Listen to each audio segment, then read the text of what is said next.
le smartphone. Chacun d'entre nous le regarde en moyenne 150 fois par jour. Aujourd'hui, il se vend 54 téléphones portables chaque seconde dans le monde. À travers la planète, il y a plus de portables que de brosses à dents. Mais que se cache-t-il derrière cette explosion des ventes ? Comment nos téléphones si précieux à nos yeux sont-ils fabriqués ? Aujourd'hui, on vous dit tout sur les mécanismes économiques qui les rendent possibles et surtout sur les alternatives à l'échelle individuelle, mais aussi à l'échelle nationale que l'on pourrait envisager. Pour en discuter, j'ai interrogé Léo Charles, maître de conférences en économie à l'université de Rennes 2 et membre des économistes atterrés. Entre exploitation des enfants, désastre écologique, évasion fiscale ou encore atteinte démocratique, comment le smartphone est-il devenu le symbole de la faillite de la mondialisation néolibérale? Surtout, pourquoi les solutions réalistes et concrètes qui existent ne sont-elles pas mises en place? On en parle tout de suite dans ce nouveau numéro de l'Instant Éco.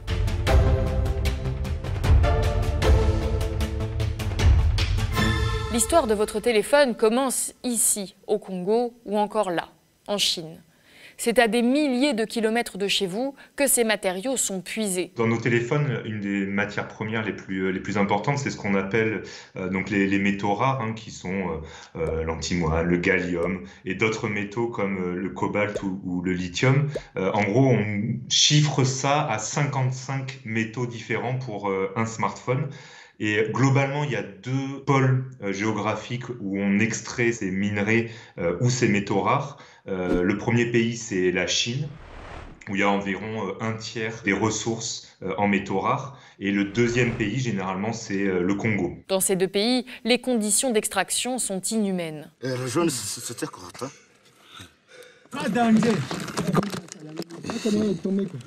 Quand il y a éboulement, on laisse la partie déjà éboulée et on dévie. Donc les corps, on les laisse à côté? On laisse les corps à côté et on continue avec la recherche. Donc ceux qui meurent dans les trous là-bas, et c'est tout, et c'est déjà leur tombeau. C'est ça normalement dans la carrière. Dans ces mines, des adultes meurent chaque jour, mais aussi des enfants. L'ONU estime que près de 40 000 enfants, qui ont parfois 4 ou 5 ans, travaillent dans ces mines, rien qu'en République démocratique du Congo, pour un salaire de moins d'1 euro par jour. Voilà donc la matière première de votre téléphone. A singular new design, a re-engineered chip, and Dolby Vision. This is iPhone 12 Pro. Une fois extraits, les matériaux sont transformés et une partie de la fabrication s'effectue dans les usines des pays dits développés, car cela nécessite une main-d'œuvre très qualifiée. Mais les pièces n'y resteront pas très longtemps. Une fois que tous les composants sont fabriqués un peu partout dans le monde, ils sont tous rassemblés dans les pays. Alors là, on est plutôt en Asie du Sud-Est. Là, aujourd'hui, on est plutôt dans un assemblage en Indonésie, au Cambodge, en Malaisie, où on a encore un salaire horaire plus bas que la moyenne mondiale.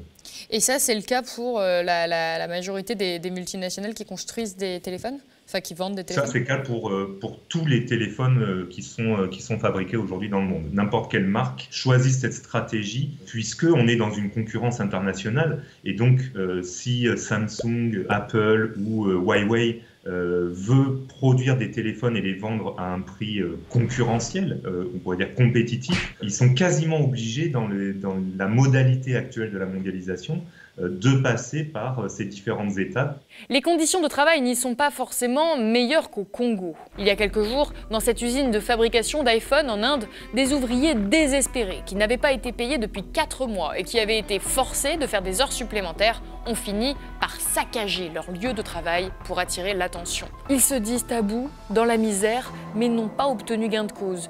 Une centaine d'entre eux a été arrêtée suite à ces dégradations. Tout ceci est rendu possible grâce à la mondialisation, un vaste concept souvent utilisé et dont on oublie parfois le sens premier. Si j'ai choisi de vous parler du téléphone aujourd'hui, c'est justement car c'est un pur produit de la mondialisation néolibérale qui en révèle les failles. Le smartphone est typique de l'organisation de la mondialisation néolibérale, de ce qu'on appelle une organisation en chaîne de valeur globale, pour pouvoir gagner finalement en part de marché, c'est-à-dire vendre plus que notre concurrent.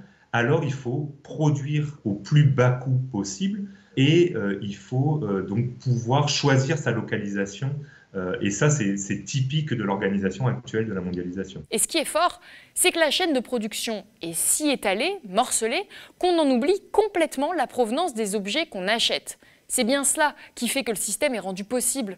Un smartphone fait en moyenne 4 fois le tour de la Terre avant d'atterrir dans vos mains à bas coût. Smartphone que vous voulez, justement, car vous vivez dans un système mondialisé. La mondialisation, elle est aussi culturelle. Et donc, ce désir d'avoir des smartphones, de consommer, d'avoir à notre disposition un smartphone, déjà, c'est représentatif de la mondialisation. Alors, économiquement parlant, comment est-ce que ça se passe? La stratégie utilisée est celle du dumping. Oui, ça a l'air d'être un gros mot comme ça, mais c'est plutôt simple. Le dumping, c'est tout simplement pour une entreprise aller chercher la façon de produire le moins cher possible à chacune des étapes que nous avons détaillées. Il y a plusieurs types de dumping. Le premier, le plus évident au vu de ce qu'on a dit précédemment, est le dumping social. La volonté des firmes d'aller produire dans des pays qui offrent la main-d'œuvre la moins chère possible et donc dans des pays où la protection sociale des travailleurs est très faible. Des enfants risquant leur vie pour le prix d'un beignet, des mineurs enterrés vivants, un village coupé du monde. C'est dans ces conditions qu'on extrait le tantale présent dans nos téléphones. On ne va pas s'attarder là-dessus, vous voyez le tableau. Mais les dégâts sont loin de ne concerner que la main-d'œuvre. Dans la stratégie d'implantation d'une entreprise qui veut fabriquer des téléphones, il faut aussi prendre en compte l'écologie. Si dans la chaîne de fabrication de notre téléphone, il y a une étape qui est particulièrement polluante, on va essayer de chercher à la localiser dans un pays qui n'a pas de grandes normes environnementales. Par exemple, en Chine, l'exploitation du néodyme utilisé dans les aimants des smartphones génère des rejets d'eau acide et des déchets chargés en radioactivité ainsi qu'en métaux lourds. Le lithium, une des autres matières premières, est principalement extrait en Argentine, au Chili et en Bolivie. Son extraction assèche des régions entières. Que no hay agua, aunque abren los días, dicen que los días que nos dan tampoco hay, no tenemos agua. De telles pratiques ne seraient pas autorisées en France, par exemple.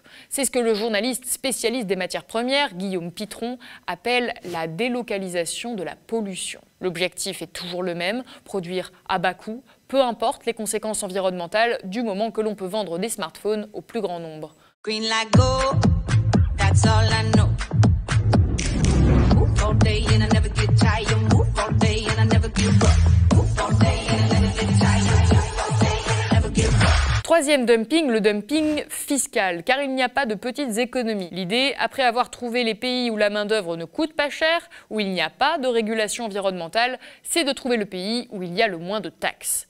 C'est ce qu'a fait Apple en allant s'installer en Irlande, par exemple. L'Irlande propose aux entreprises de réaliser un dumping fiscal, c'est-à-dire que là où en France, l'impôt sur les bénéfices est égal à un montant de 33% de vos bénéfices, en Irlande, l'impôt sur les bénéfices est de l'ordre d'une dizaine de pourcents.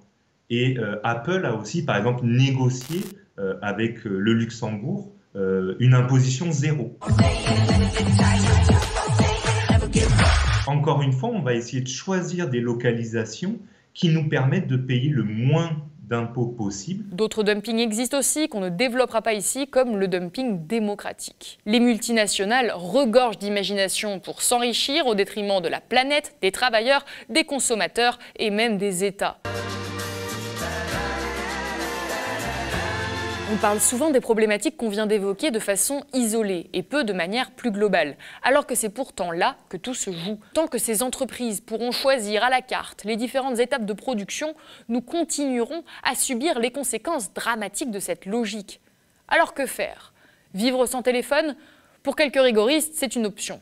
Mais pour la majorité, quelle solution? À l'échelle individuelle, il existe le Fairphone, un smartphone qui se dit équitable, qui privilégie le recyclage, qui respecte les droits humains dans ses différentes étapes de production, mais qui est loin d'être irréprochable et surtout qui coûte un peu plus cher. Il reste bien sûr la possibilité de moins consommer. Un Français garde son téléphone un peu plus d'1 an et demi en moyenne avant d'en racheter un nouveau. L'information est donc fondamentale. Sensibiliser les gens à ce que leur smartphone a coûté pourrait peut-être les faire réfléchir avant d'acheter le dernier iPhone. Ces petits gestes peuvent aider, mais ils ne résoudront pas le problème à une échelle plus large. Pour moi, c'est une régulation qui doit venir plutôt d'en haut. C'est difficile de dire aux gens qui à la fin du mois ont déjà du mal à s'en sortir, il faut accepter de payer les choses plus chères. Et donc pour moi, là pour le coup, la régulation doit venir de l'État, doit venir par exemple de l'Union européenne, de l'OMC, pourquoi pas, mais là c'est vraiment quelque chose qui doit venir d'en haut, qui doit nous aider et nous inciter, nous en tant que consommateurs, à consommer plus responsable, mais aussi à mieux réguler la mondialisation, à mieux réguler ces firmes. Et là, on a plusieurs solutions. Si on veut bien s'en donner les moyens, il y a plusieurs solutions qui s'offrent à nous. L'économiste préconise de désobéir à l'Union européenne, faire pression pour inscrire l'interdiction des dumpings dans les traités européens, mais aussi, à l'échelle nationale, mettre en place des contrôles de conformité aux frontières ou encore revenir à une forme de protectionnisme en taxant fortement les produits qui n'ont pas été produits de manière éthique. Les solutions sont nombreuses, mais impliquent un changement radical de doctrine économique. Aujourd'hui, on est face à un choix.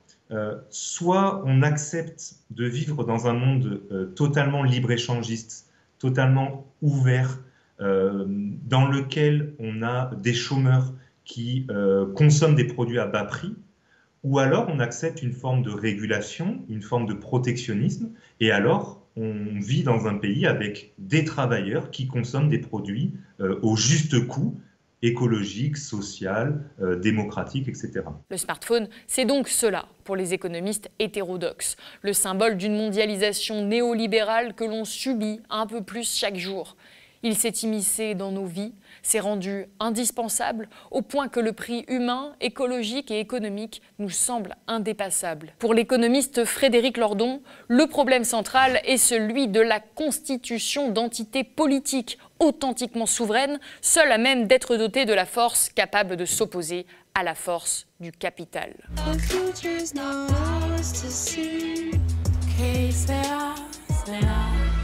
Si vous pensez que cette vidéo est utile, n'hésitez pas à la partager. Si vous pouvez vous le permettre, devenez sociaux du média. Et moi, je vous dis à bientôt.